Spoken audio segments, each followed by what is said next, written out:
Oh my goodness. Good morning, good afternoon, whatever it is for you. I hope you're having a fantastic day. My name is Zach Schomler. This is Strong Opinion Sports, episode 695. And joining my shiny, shaved head is my good friend Nathan Hawthorne. Nathan, how are you, man? Man, it was a tough weekend. We didn't have significant football. And that was really tough for me not to be able to watch. Man, it was all right. I'm doing great though. It was a great Monday, great way to kick off the week. I'm doing well. How about you? I love the haircut, by the way. Thank you, man. Dude, I've never done the haircut. I'll tell you after the show why my haircut's like this. I'm not going to publicly say why yet.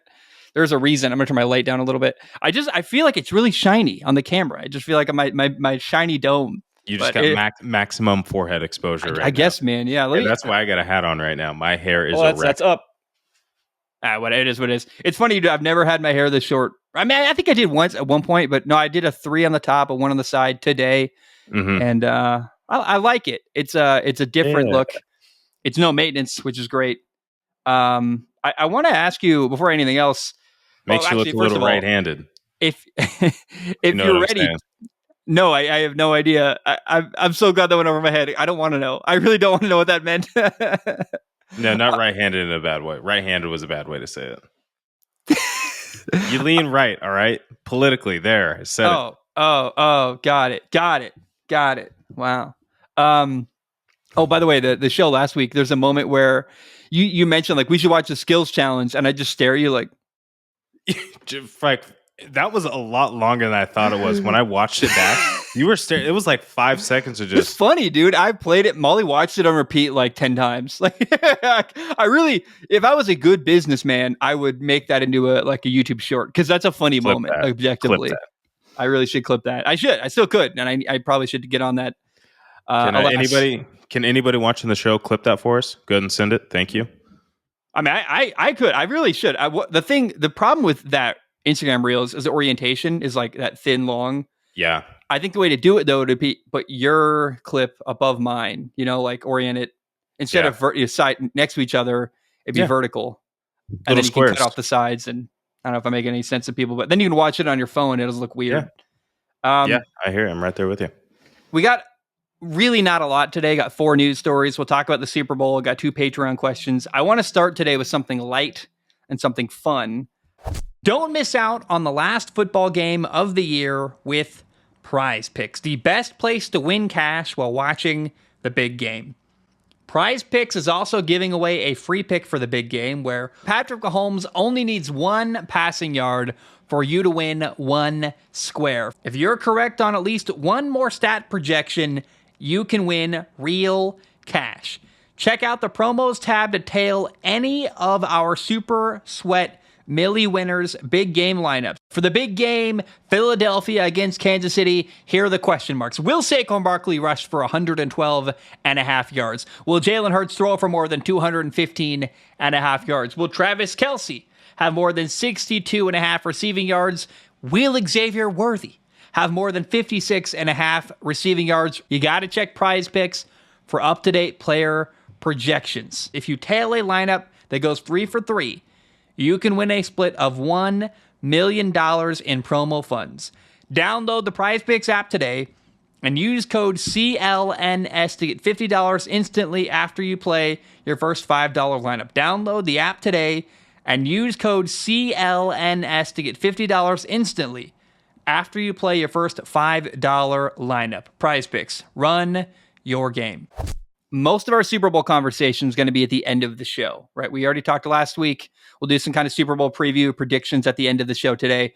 But let's start today. I want to hear your spread. How are you watching the Super Bowl this year? I can tell you mine, but let's hear yours first. What are you doing for the big game? Big game. Picture this, okay? Scottsdale, Arizona, right? I'm on the 16th hole. It's Sunday. We're at TPC Scottsdale. The final groups are coming through. I say, you know what? As great as this is, I got to go.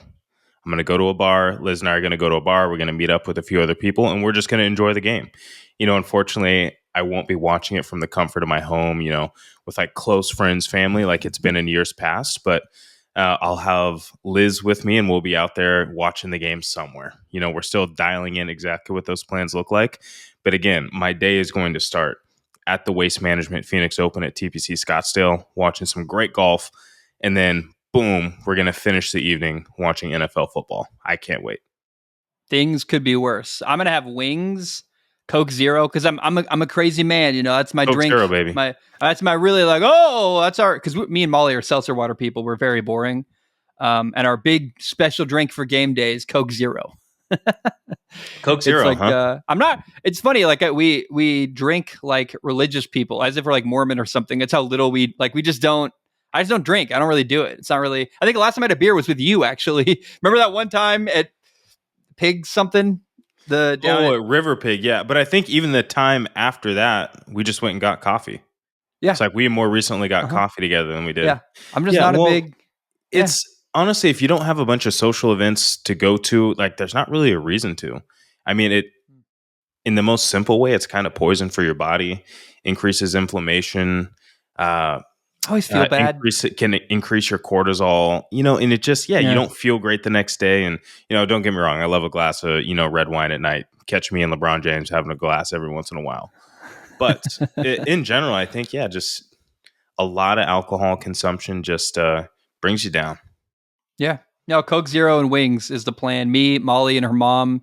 A really Nice. loud, really crazy party we're gonna throw. The three of us. It's gonna be Oh, I awesome. I thought. can't wait. Are you guys inviting other people or the No, party? no, You no, guys are the party. no. We're introverts, dude. That's a big We'll group of have people a for us. house party. We don't No, need no, no, no, nobody. no, no. Anyway, Um, I want to. So I don't know how to approach this topic. I'm going to let you take the lead. But there's big news. It's actually not football related, but it's so big.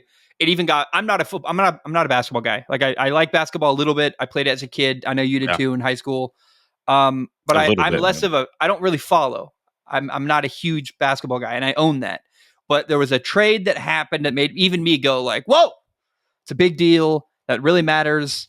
It grabbed my attention. Luka Doncic was traded to the Lakers. Did I even say that right? I'm not even confident saying his last name. Doncic, right? That's how. Is that correct? Doncic. Doncic. I'm terrified to like even talk about the NBA. I really don't. But I'm curious, like, what'd you make of that? Because it was massive. It's a huge deal. I feel like we should at least comment on it. Yeah, I mean, just how exciting for the NBA to have such a shakeup.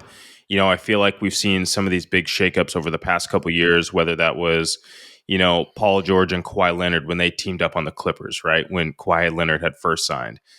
Kevin Durant to the Warriors, that was a big shock. LeBron going to Miami and then LeBron going back to Cleveland. Like there's been a lot of these blockbuster moments that have happened. Kevin Durant to the Nets. So there's been a lot of things that have happened in the course of the NBA. And I think this is the most recent version of perhaps landscape changing moves in the NBA.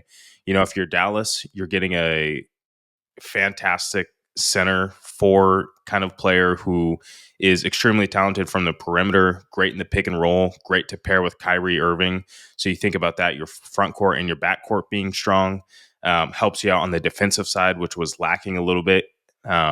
Maybe they're lacking a little bit in scoring now without Luka, but regardless, you're getting a piece that's going to fit your team well. And then if you're the Los Angeles Lakers, right, you get one of the most prolific scorers in the NBA on your team it seems like a plug and play guy, right?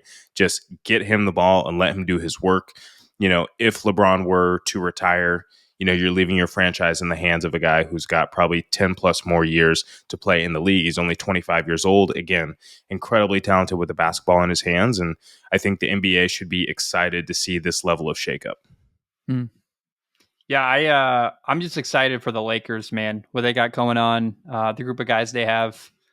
I just it's endlessly fascinating to me, and the future's bright there. Yeah, I mean, we hope it's bright. We hope things work out, but not every team clicks right away, and it'll be interesting on both sides, right? Like how does trading two first team All NBA, top 5, top 10 NBA players, they're exchanging teams. Like how does that affect not just their own teams but the conference? So like you said, there's exciting things I think for both teams here. Um, yeah, it's just going to be exciting.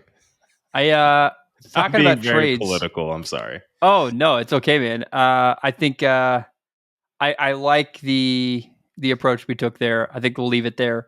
Um, talking about trades though, Myles Garrett, the incredible defensive end of the Cleveland Browns, has requested a trade out of Cleveland, basically saying, "I'm done. I want to win. I've had a miserable time here." And I actually want to start with a tweet. A tweet. Treat. What do you Ooh, give me call? a What do you treat. call? Because it's no longer Twitter anymore, right? Do we still call them tweets? Is that? I mean, yeah, you still kind of call them tweets. I think you don't call Does them. anyone You know? don't. There's no You don't call rules. them. You don't call them X's. That'd just be weird. You just Yeah, call them it's tweets. really bad. It's a clunky name. Let's all acknowledge. Anyway, Ben Axelrod tweeted on X, no longer Twitter. Okay. The Deshaun Watson trade cost the Browns 3 first-round picks, the prime of Nick Chubb, and now Myles Garrett. There's no other way to spin that. Woo. It's true, man. It's so sad. It's kind of like watching who's that really incredible receiver who played for years in Detroit? Calvin Johnson. It's like Yes. Calvin Johnson, Larry Fitzgerald. At least Larry Fitzgerald got to a Super Bowl. It's like watching a great player wasted for years in a terrible situation on a bad team. And it's so disappointing to see the way the talent he has and the output he has paired with the lack of winning and the culture that's gone on in Cleveland. I don't blame the guy for being done. And I'm curious what your take is on all this. Yeah, requesting a trade doesn't necessarily mean you're going to get a trade. I think that's probably the difference between the NBA and the NFL. There's much more power behind the shield, right, of the NFL that the owners and the general managers, they protect themselves, right? They're not going to let somebody come in, force their way out. And if you do, like, they'll ship you off to somebody who's not a contender just to make a point, right? We've seen that happen a number of times. Yeah. Whereas in the NBA, it does seem like there's a little bit more openness to, or I should say the players are more empowered to force their way out.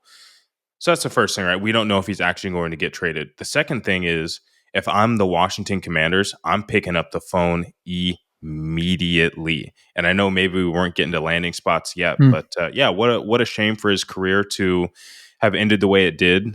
For him to be a defensive player of the year, first team all defense a number of times throughout his course in Cleveland. You know, it sucks to see it in this way, but at a certain point, you have to start looking at what's best for you. It doesn't seem like the Browns are trending in any better direction. Even if they are able to get a quarterback on that roster, I still think that they're going to have a tough time. And like you said, the Nick Chubb's prime is behind him. And I'm not sure what else they have on that team to turn it around on the timeline that Myles Garrett wants, right? He doesn't want to stick around for a 4 or 5 year rebuild. He wants to go win now. Dude, the Washington Commanders are a perfect fit for Myles Garrett. They've got a veteran defensive coach who can bring the best out of him. They've got a rookie quarterback on a rookie quarterback contract, which means he's cheap. So you got money to spend. Yep. And they just made it to the NFC title game. I mean, this is a team in win now mode. They want to take advantage of that rookie contract that Jaden Daniels has. It's like the stars aligning perfectly for a team like Washington to go make a move and get Myles Garrett. Yeah, absolutely. And typically, when you think about having those draft picks, right? Now that the Commanders have established, and maybe they regress next year, right? But now that they've established themselves as a top half, at the minimum, top half of the league team, you're not going to have, top 5, 10, 15 picks right now, right? Unless you trade for them. So your first round pick, is it valuable? Yes, absolutely. But it's not nearly as valuable as it was a couple of years ago when you were fighting at the bottom of the barrel.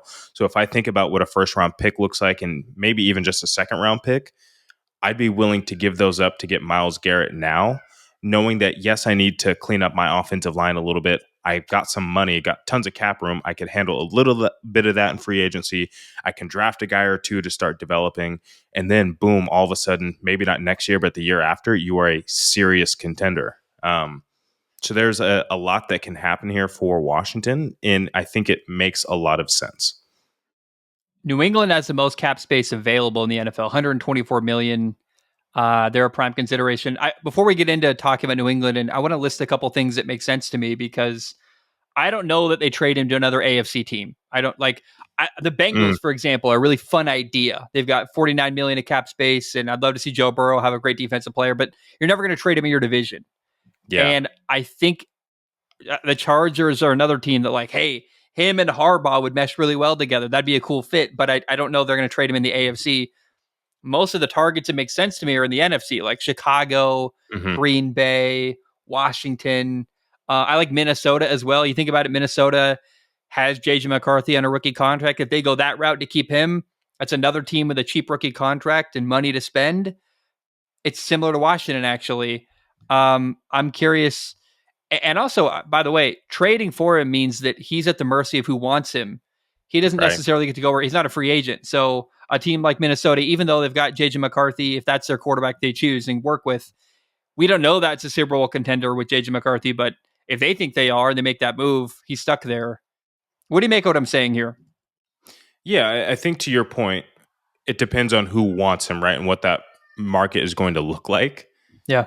But for a guy like Myles Garrett, everybody wants him. If you look at any general manager in the eye, say, "Do Yeah. you want Myles Garrett on your team?" They're like, "Yes, absolutely." But Mm-hmm. it's can you afford him, right? And you start looking at how much he's going to cost. It's starting to look really, really expensive here towards 25, 26. I think his cap hit is still in the millions, but you've got some more money that's supposed to come to him after that. And then you got to start thinking about signing him to an extended deal if you want to keep him. So either you're getting him kind of on like a 2-year loan, which isn't in a totally aggressive amount, but then do you want him to stay with you? And then you got to pay him, right? And so again, identifying those teams that are not quarterback needy and aren't overpaying a quarterback is probably going to be the best place for him. So again, we already talked about Washington. New England could be a great option, although I'd probably focus a little bit more offensively for them. But then you think they've got Mike Vrabel. He's going to want to shore up that defensive line. If he can put together a trade package, then is that something that he'd want to do? I don't know. Well, a couple question marks, right? Who can afford to give up a first round pick and who can afford Myles Garrett, right? I don't know that the Patriots can afford to trade away their first round pick. I think that Washington could and has money to pay him. I think Chicago could afford to trade away that pick. They've already got good weapons around Caleb Williams. He got a coach now. Go get Myles Garrett. The Chargers could afford to trade their first pick. The Vikings could afford to trade their first round pick. Like, who can afford to lose some intangible pieces and afford Myles Garrett? That's kind of the needle you got to thread there. Washington fits every single bill, and his cap hit the next 2 years is 19 million and then 20 million. So not cheap, but Right. not 40. He's not a quarterback. It's not Right. crazy. And I think for a team like Washington, even if it's 2 years and you're done, 2 years and you're done, but you win a Super Bowl, no one cares. Like, Yeah. that's what you make this move to get yourself closer to a Super Bowl. He's absolutely worth every penny, and everyone should make a phone call at least once. Just hope I Philly doesn't am get him. Yeah, I am curious about his guaranteed money. He was guaranteed 100 million, but it looks Yeah. like only 43 came at signing. So is it going to come Yeah. as a signing bonus? Because if you trade for him, you're going to have to pick up that as well. So how do you move that money around? Would be something Yeah. to consider. I throw out Philly as a joke, but like they're so good Philly at making probably moves. could Like, find a way to do it. you never know. I mean, they have the best GM in NFL history. I mean, that's a terrifying thought. Um, yeah, I'm just interested to see where it goes. I don't know where this leads. Do you think there's a possibility they keep him and just don't grant the request at all? Yeah, there could be very much this offseason, right? What is, how do you say it? There can be some massaging done in the offseason. We've seen that kind of stuff before. Hey, these are the steps that we're going to take. These are the things that we're going to do. Maybe they've had some of those conversations already, which is what prompted him to ask for the trade. Or I maybe he would wasn't think. hearing anything yet and said, okay, if I'm not hearing back from anybody on what this plan is going forward, then I'm going to put it out that I want to be traded to try and force the issue. You know what I'm saying? I would think when you're an upset employee and you're asking your company to make changes, and the changes are not happening and you're waiting and being promised. And Yeah. I would imagine those conversations have happened for the last couple of years in Cleveland, where it's like, well, we're going to get a quarterback. We're going to do this. And I think he's just like, dude, I'm done. I've been waiting and waiting and waiting, and my patience is now gone. If I were Yeah. Myles Garrett, I wouldn't want to play there. He's 31. He's made his money. He's got to think about what's the rest of my career look like. I want to win. I want to have fun. I want Yeah. to enjoy football once in the NFL before I'm done. He's got all the leverage here. I would hold out. I'd be like, I'm not coming. You don't want to trade me? I'm not playing for you ever again. F you. I'm done. Yeah. And I think you think about with Myles Garrett as well, having endured this time that we've talked about, it's still Kevin Stefanski. There hasn't been any meaningful changes. You know that they're going to roll out Deshaun Watson next year because they have to. They're contractually obligated. Andrew Berry, the general manager, was basically saying, hey, like, it's Kevin Stefanski's world. The owner's on his side also. Like, there's not really much I can do. Right. So, I mean, maybe we're looking at this the wrong way, and we need to look at, okay, is Kevin Stefanski wanting to get rid of Myles Garrett? Do they have a rift? Is there something going on behind the scenes there where, you know what, Myles, like, okay, I'm out. We're not going to make any sort of meaningful changes here, and I'm not going to waste my career, having an offense that can't support me, which is what's been the case. Yeah. What do you like? What do you think of Chicago? How's that fit feel?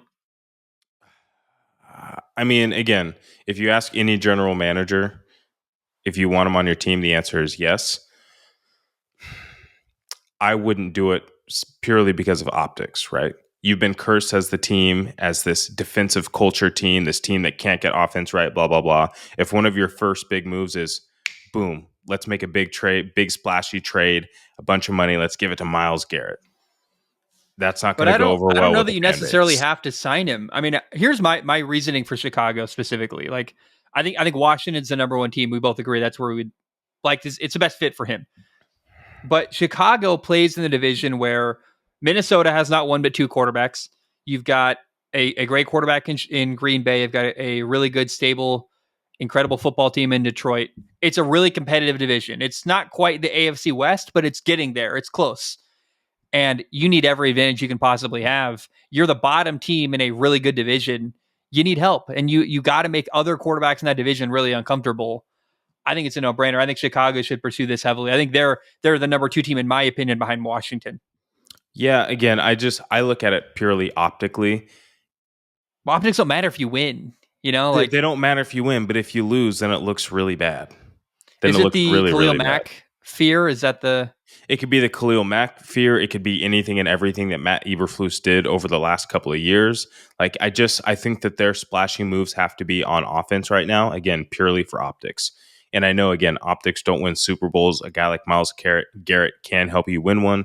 We've already addressed that his cap hit is actually pretty low, not considering all of his guaranteed money.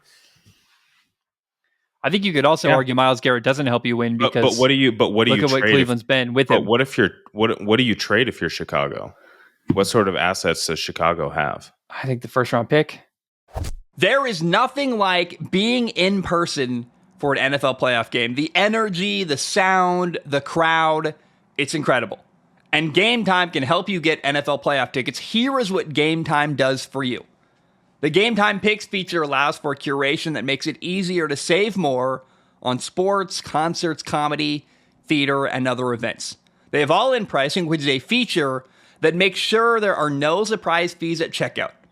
You can get a panoramic view from your seat in the app before you buy your tickets, and Game Time has a lowest price guarantee, or Game Time will credit you 110% of the difference. And Game Time has ticket coverage where your purchase is covered with the most flexible customer service policy in the ticketing industry.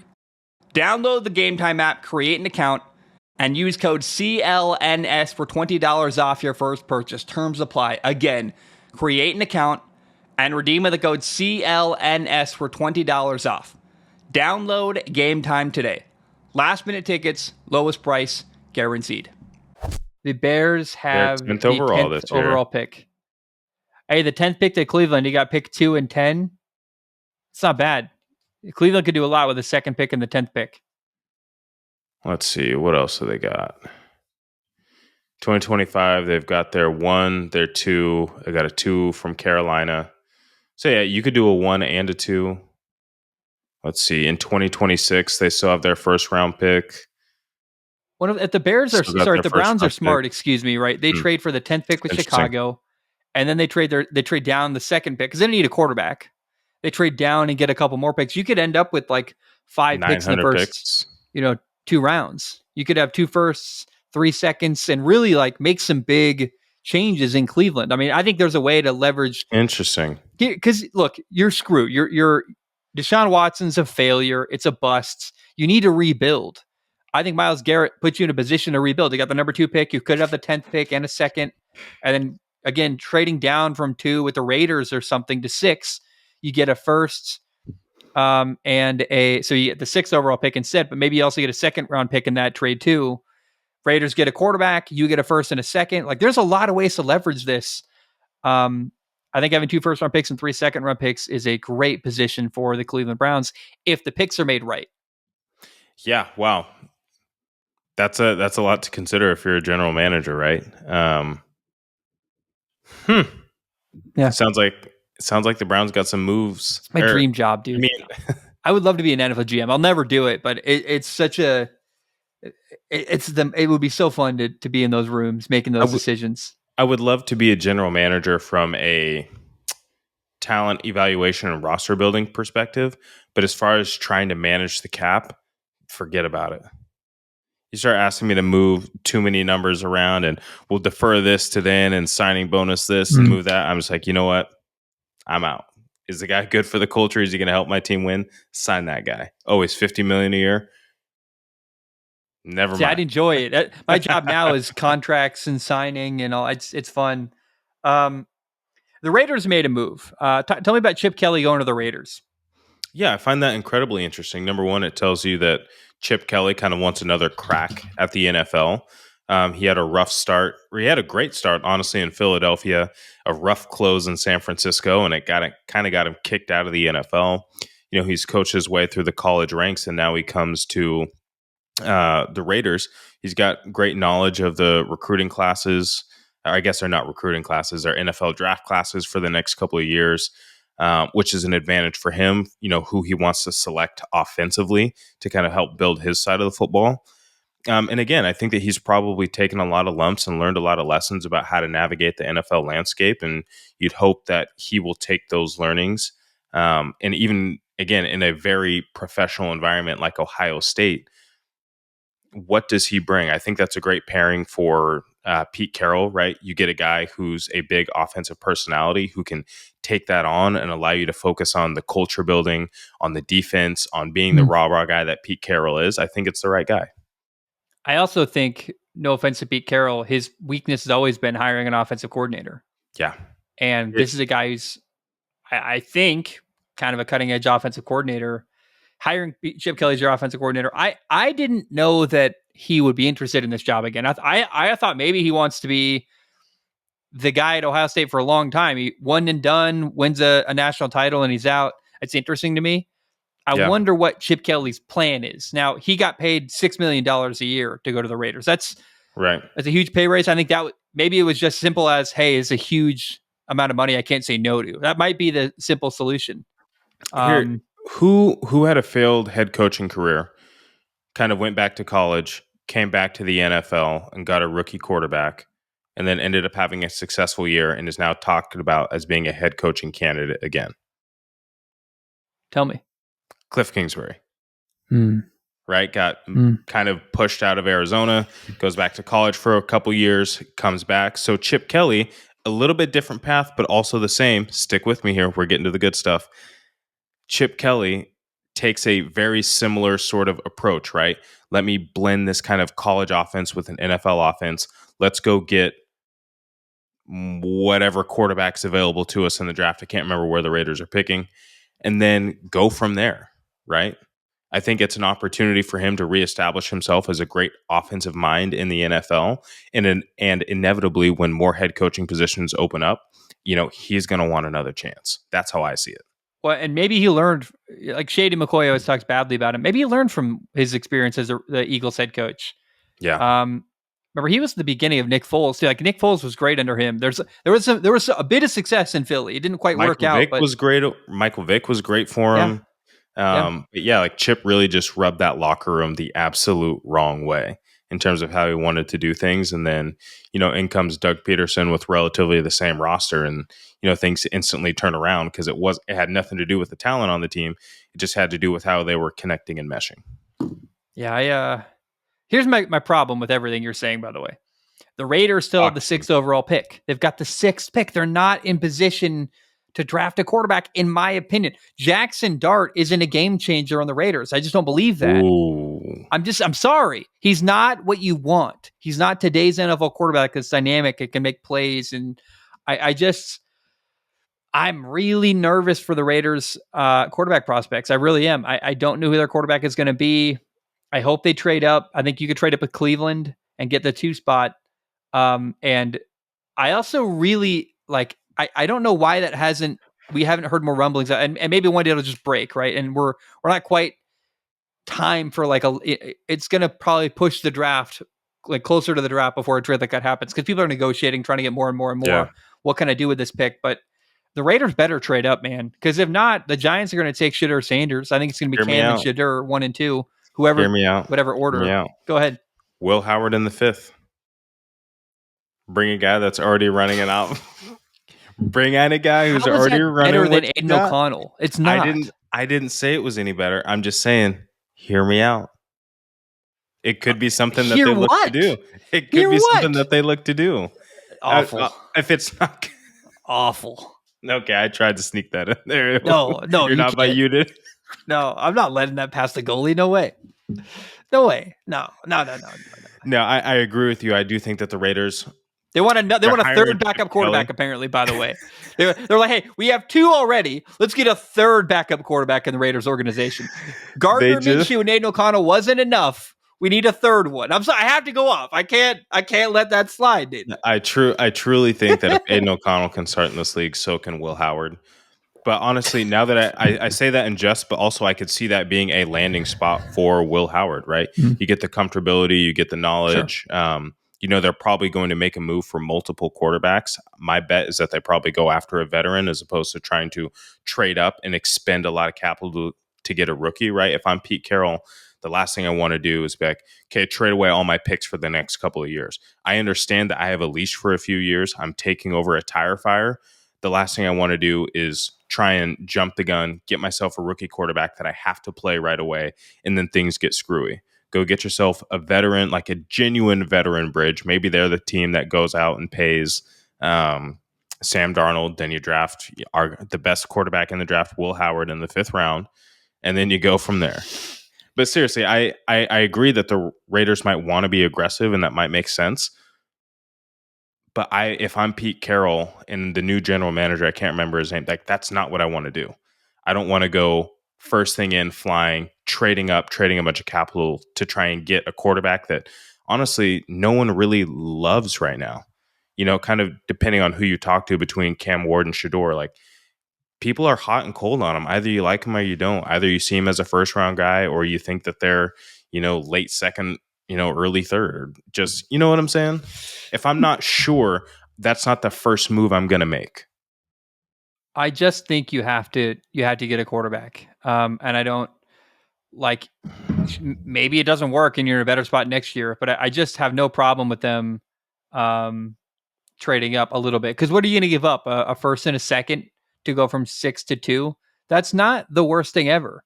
You need a quarterback. It's not the worst, but you've got a lot of holes to address. And again, as soon as you make that move for that quarterback, the expectation is that they play immediately, and they are not ready. That the Raiders organization is not prepared to have a rookie quarterback come in. I don't think that's true. Like Drake May wasn't expected to start immediately. You know what I mean? I don't think that's accurate. He didn't have to, and he didn't have to start until midway through the season after getting a few peaks here and there. And why couldn't the Raiders do that?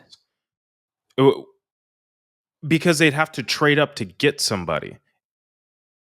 Sure, right, and I think and then you leave Aiden O'Connell there for 6 weeks. The Patriots. Correct me if I'm wrong. Patriots didn't have to trade up to get Drake May. Correct, but I don't care. Right, so I just don't care about trading away. You go get your guy, and I know that this year, but this year isn't going to be my year. I'm not going to do the Jordan Love, right, who had a massive regression at the end of the year and also can't really seem to stay healthy. I don't want to draft a guy and have to wait 4 years to play him. Have to be guaranteed 2 years to wait, right? I'm going to go get a bridge, and I'm going to go get Arch Manning. Just kidding. Not Arch Manning. I worry they're going to have the 10th pick next year and be totally out of striking distance. You have to take what you're getting now. You can't assume the future. I don't think that they're going to be that great next year, even with Pete Carroll, right? You're going into a division where all 3 other teams were playoff teams. You're not jacking their spots. Right, they'll be in the top 10 again. I'm trying to rebuild now. I'm not waiting a year to rebuild personally. I don't think you have to wait a year to rebuild. But if I know anything about Pete Carroll and what he did to win the Super Bowl, right? It wasn't with a first round, first overall pick. It was with Russell Wilson and excellent weapons and a top tier defense around him. So again, my first moves aren't related to that. My first moves are all about, okay, how can I get the most out of this draft class right now and worry about my quarterback later? Yeah, that's fair. I think it's very fair.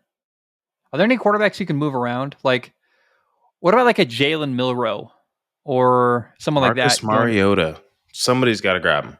Oh, Marcus in the second. Oh, so I think you get Jalen Milroe and Mariota. Like maybe Milroe's a third round pick, right?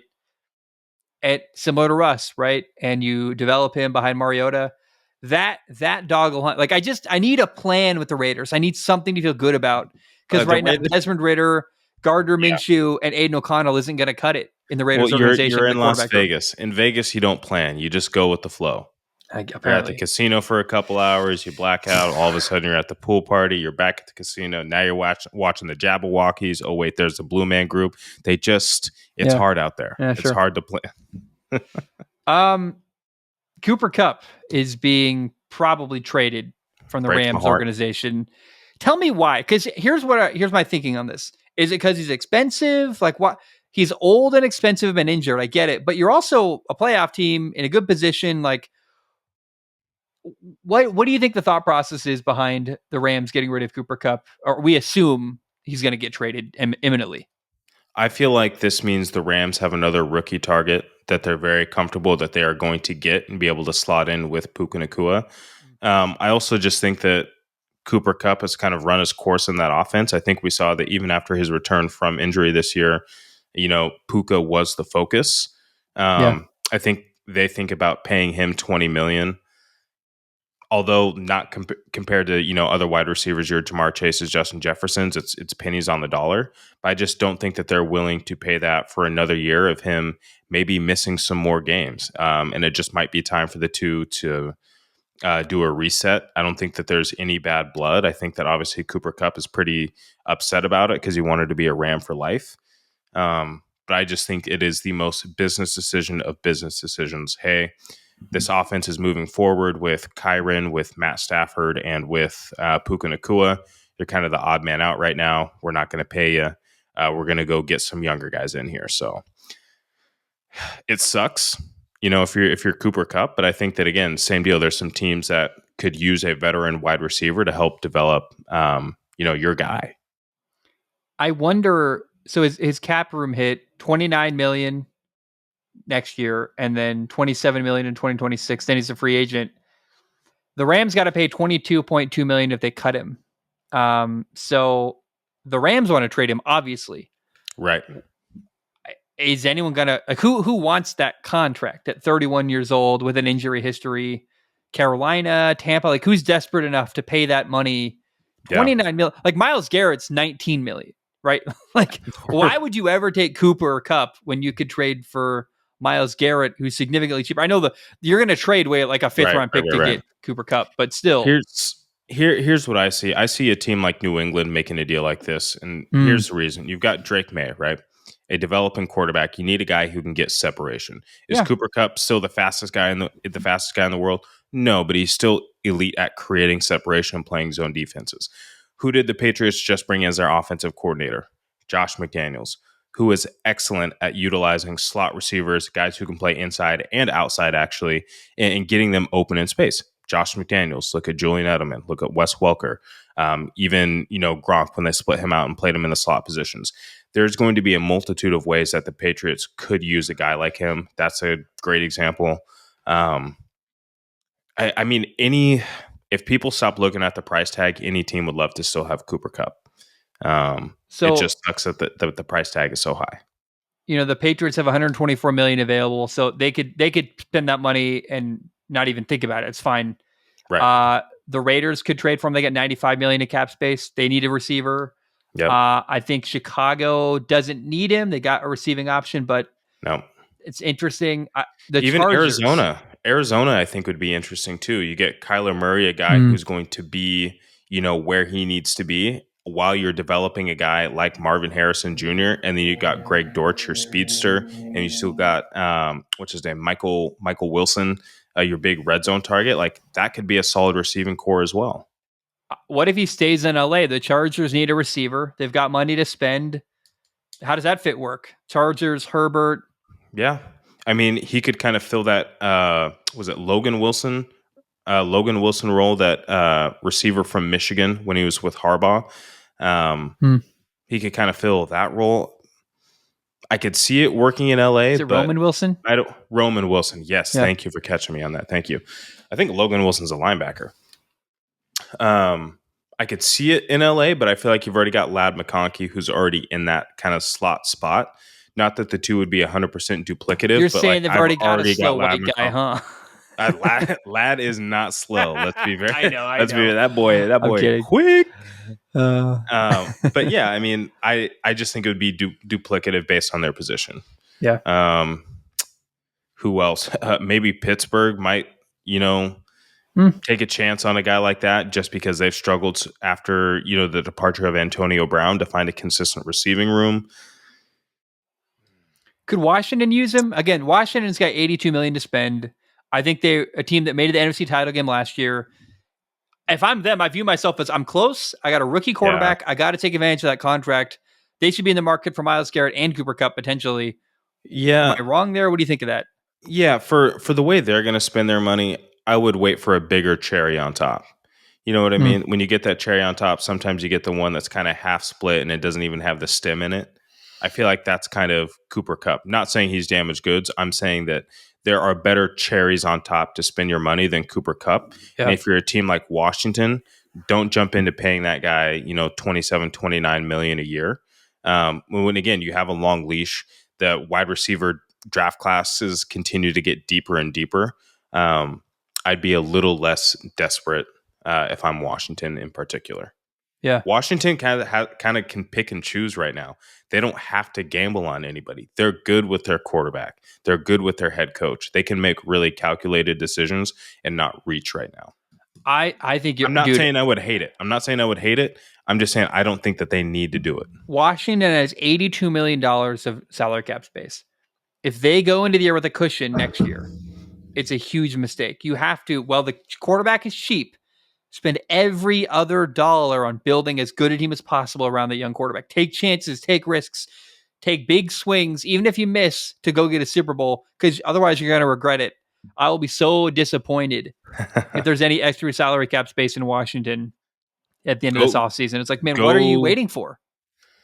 Go snipe a guy like A.J. Brown, who's going to ultimately be unhappy in Philadelphia. That'd be interesting. That's what I would do. That's the kind of cherry I would go for. Not saying that's plausible. Here's the thing. We earn points on groceries, travel, and practically everything else we buy. But we should also be earning points on rent.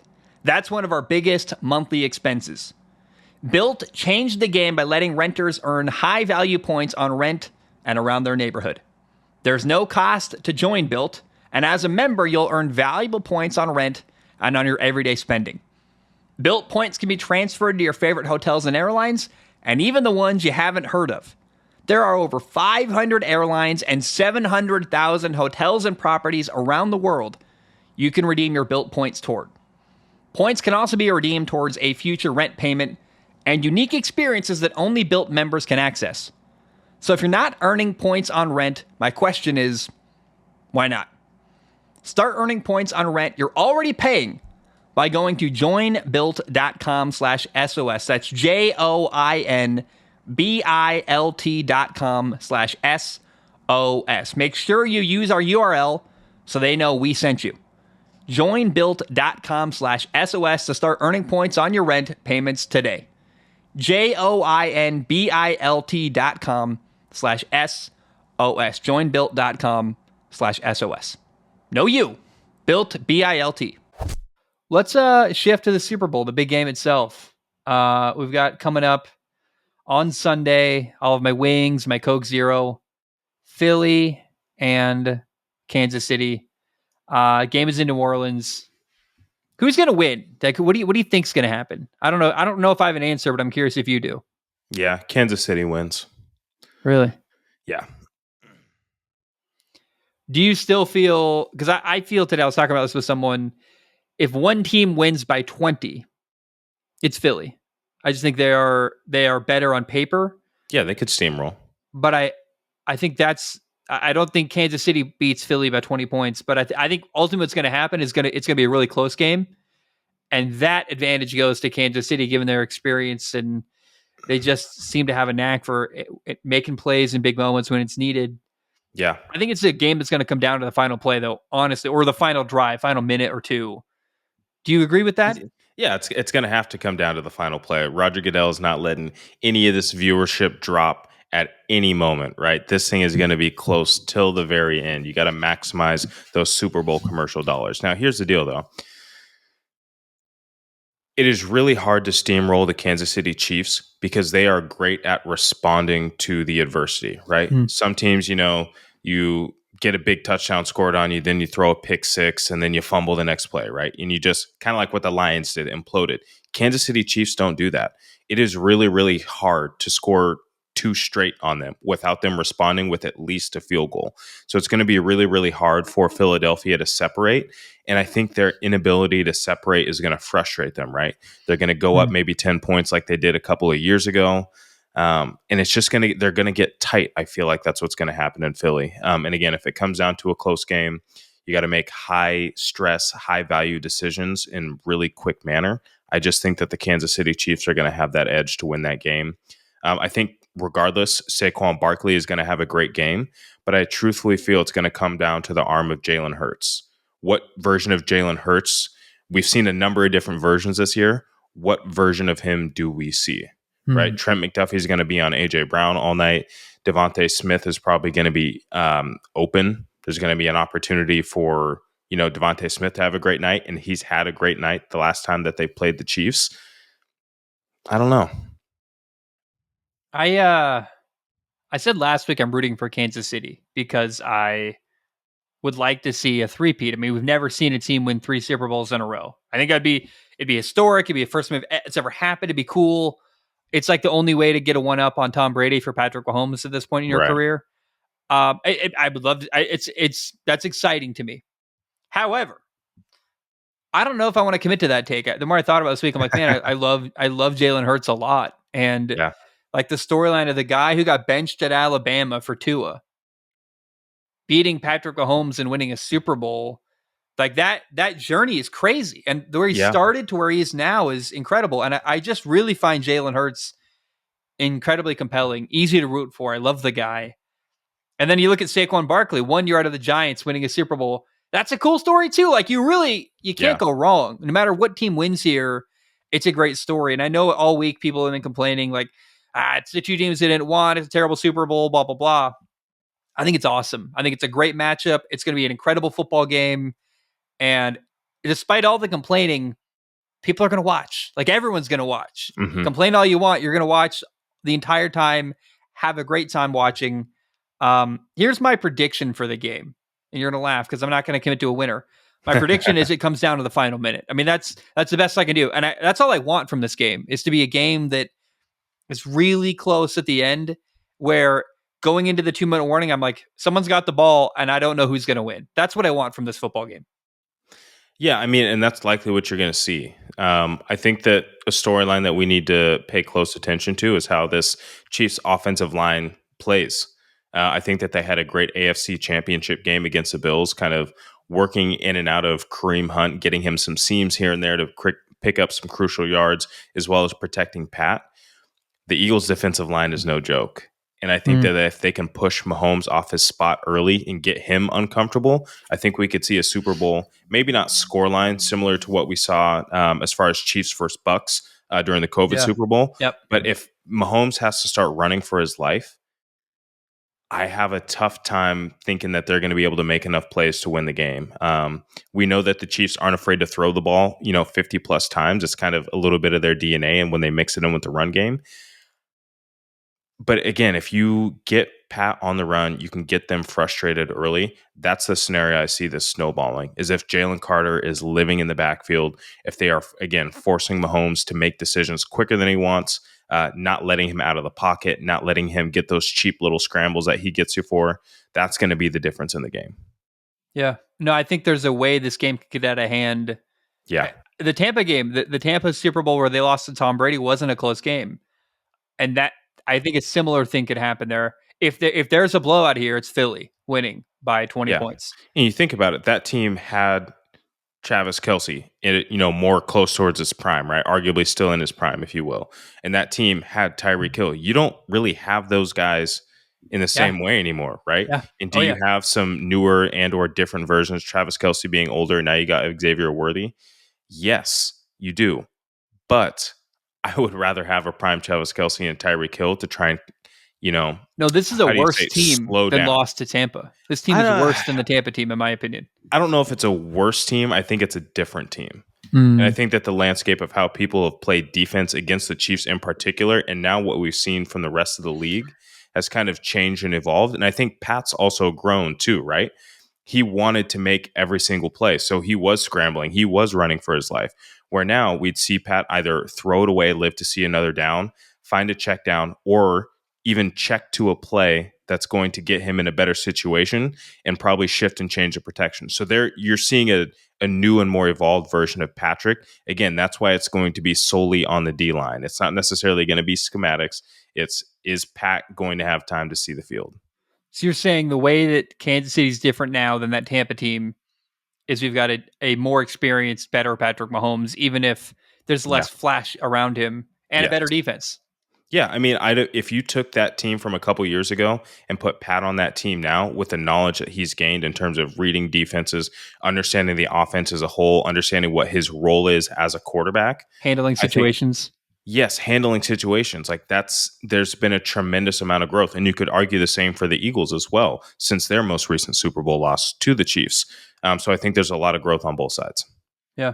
Anything else you want to add before we go? It's our last time to say anything before the Super Bowl. So if you got anything else, feel free to get it out. Man, I think Saquon Barkley has a big game, but I think the big game gets overshadowed by the fact that the Chiefs win. That would be sad for him. Yeah. His stats are gonna go through the roof, but they're just gonna fall short as a team.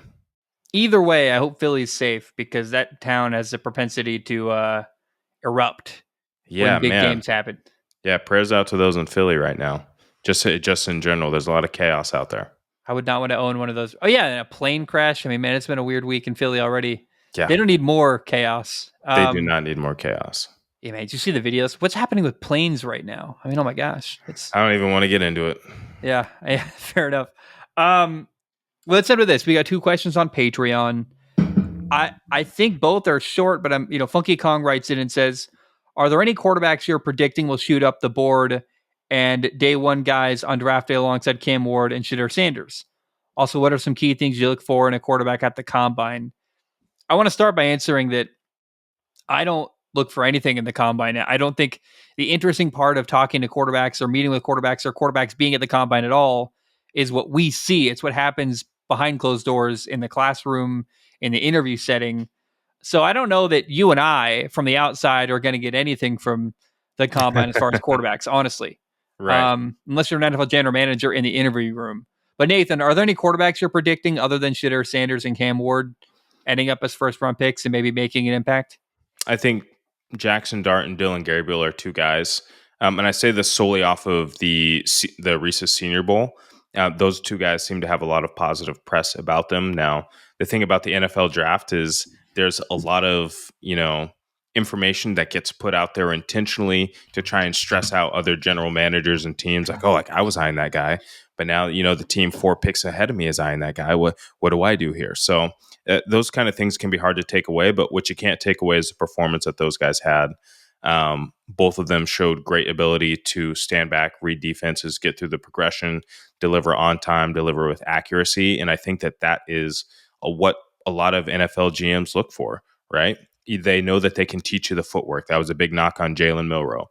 Everything that Jalen Milroe is currently ailing him, those things can be adjusted, but his raw talent is there, right? So he's another guy that could shoot up. Yeah, I just again like I think there's a lot of potential for guys to have a Daniel Jones type move to the top just because there isn't really a bona fide Andrew Luck type guy or a Caleb Williams type guy in the draft. Um, yeah, good question. I want to do a little bit more digging on that. But yeah, so my guys that I think that are going to make the biggest move are going to be Dylan Gabriel and Jackson Dart. I think two guys you can get later in the draft that would be tremendous value. Maybe a second pick, a third round pick, something like that. A second round pick, a third round pick. Quinn Ewers is really interesting to me. Like if I'm the Raiders, and you don't want to get someone at 6, that's a fascinating. I think he's capable and really, really fascinating with a good coach. I think Quinn Ewers could do something big. And then Jalen Milroe has so much potential, in my opinion. I think he's a guy kind of like Jalen Hurts, actually, where he's really raw, but he's really talented. And if you get him the right coach and work with him and give him time to grow and develop, something special could happen there. Because his ability with his legs is incredible. He's a lot more raw than Jalen Hurts was. That's fine. He's a better runner, though, too. I think he's the most. But being a better runner doesn't make you a better quarterback in the NFL. No. But what I'm saying is, I think that's the kind of kid that, like, hey, let's give this kid a little bit more patience on the roster. Let him sit, because when he runs with a football, he can do special stuff, and just not every quarterback available can do that. It's kind of like when you get a guy on Madden and you're like, this guy is like 93 speed, even though he's not the best quarterback. Like, I'm keeping around because he can scramble and do stuff that other guys just can't do in the game. It's similar here, where I think that if I'm the Raiders, for example, and you like Aiden O'Connell, you like Gardner, you pick Jalen in the 3rd round, and let him have some fun in the preseason, let the kid loose a little bit. He's got a playmaking ability that just other quarterbacks simply do not have. And that angle there's something there to work with. Yeah, I think that there is. And I think if anybody's a candidate for a position change, and I'm very anti-position change when it comes to quarterback, but Jalen Milroe is one of those guys where if it doesn't work out, that development after the first couple of years, he is so athletically gifted, he could make a transition to another position. So again, I don't want to come out and say, hey, he needs to change positions right now. But he's a guy that maybe you draft thinking if his development doesn't work out, because it's going to be a project to get his feet and his eyes, and his throwing motion and all these other things to get lined up. If it doesn't work out, then can he still be a valuable piece to your roster? Yeah. I got another question from, it's the last one of the day. Evan writes in, says, if you were a defensive coordinator at the high school level, what would be your base scheme? Also, what coverages would be your day one installs? I can start by answering this. I'm actually just curious what you think of my idea, Nathan. I would run a 3-4. I think that having big defensive linemen in high school is really difficult to achieve, and linebacker type bodies are just way more available. So 4 linebackers, 3 down linemen, and then because it's just, again, you're going to find more linebacker body types than you are defensive linemen. And then I would run a lot of cover 2 and a lot of cover 4. And a cover 2 is just challenging for young quarterbacks, man. I think the good ones can beat it no problem. The majority really struggle to beat cover 2. And I would just challenge a lot of guys. Do you kind of agree? I think actually that's what you basically did in high school at your school, right? Yeah, that's essentially what we did. And cover 2, like you said, for quarterbacks can be tough just because it challenges your arm strength, right? Yeah. The windows that you're asked to throw into are predicated not just on timing, but your ability to get it there in that window. And I know that I just said timing, but the timing of when you need to release the ball and the velocity of the football, like it all has to match up to hit those windows in cover 2. Playing 3 down, it can be a little bit more difficult in the run game, but you're not going to typically run into teams that, are, going to gash you in the run game over the top unless you're playing a wing T team. That was our biggest weakness. Wing T teams absolutely obliterated us. I would actually almost run it like a 5-2, where you've got 2 guys in the middle and then 3 down linemen and the 2 guys on the edge that are hovering and can back off and play coverage or play the rush, and just it's a run read and they back off. I mean, just you can really mess with people with if you have a capable guy at the edge, like a linebacker type who's kind of a bandit, can go in or out. I think really.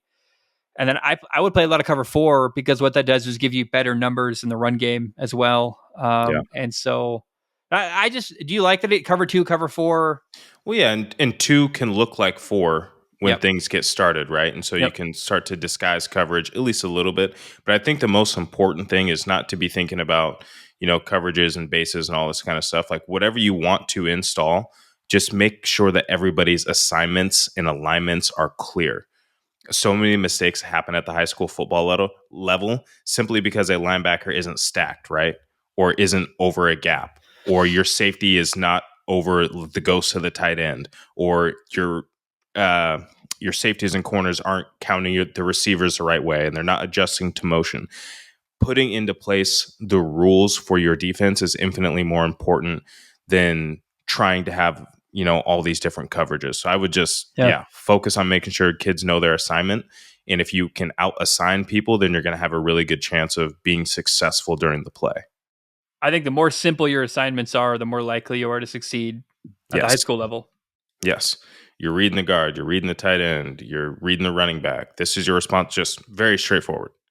Do you like the idea of man coverage in high school? I don't, because I think it leads to, you can throw up a lucky jump ball that one guy falls down. I mean, there's just way more opportunity for things to go wrong and for you're asking to get beat a lot. Even though on paper, like a lot of quarterbacks can't actually beat man coverage, but you're asking for a fly sweep and a guy falls down, a screen pass. Like it's really easy to get out of position if you're playing man coverage. Yeah, man coverage is hard, and I think that it also depends on the level of high school football. You start going down to Texas and you're at Duncanville or you're at Chaminade Madonna in South Florida. Like those are maybe different calibers where you start playing man, but generally speaking, you have 1 to 3 guys on your team who are really, really like the guys, and they can't be everywhere. So the best thing you can do is put them in zone to give them the maximum chance to impact the game. Yeah. Man, that's all I got this week. Thanks for your time, man. Light week. I'm curious. Anything else you want to say before we go to the Super Bowl? I'm just wings and Coke Zero. I can't wait. But what else you got, man? Man, I've honestly got nothing else. I cannot wait because as soon as the Super Bowl is over, the countdown to next season begins. We got the draft. We've got NFL awards. Oh, there's so much. So much. Yeah, when did the NFL awards happen? I think they're usually the Friday before the Super Bowl, I want to say. Yeah, so we won't know who wins MVP till so we can talk next week about the Super Bowl and the MVP. Yeah, and it's going to go to a guy that's not even in the Super Bowl. Funny how we just forget that Patrick Mahomes is still the best in the league. Who do you think wins MVP? But it's not, the award doesn't go to the best guy, obviously. Yeah, it's a little bit of a political deal. It's going to go to Lamar Jackson, but I think it should go to Saquon Barkley. Saquon Barkley was the most valuable player in the National Football League this year. You think Lamar, not Josh? Yeah, I think Lamar, not Josh. Yeah, I think so too. Well, that's all I got, man. Good job. And bam, we are done.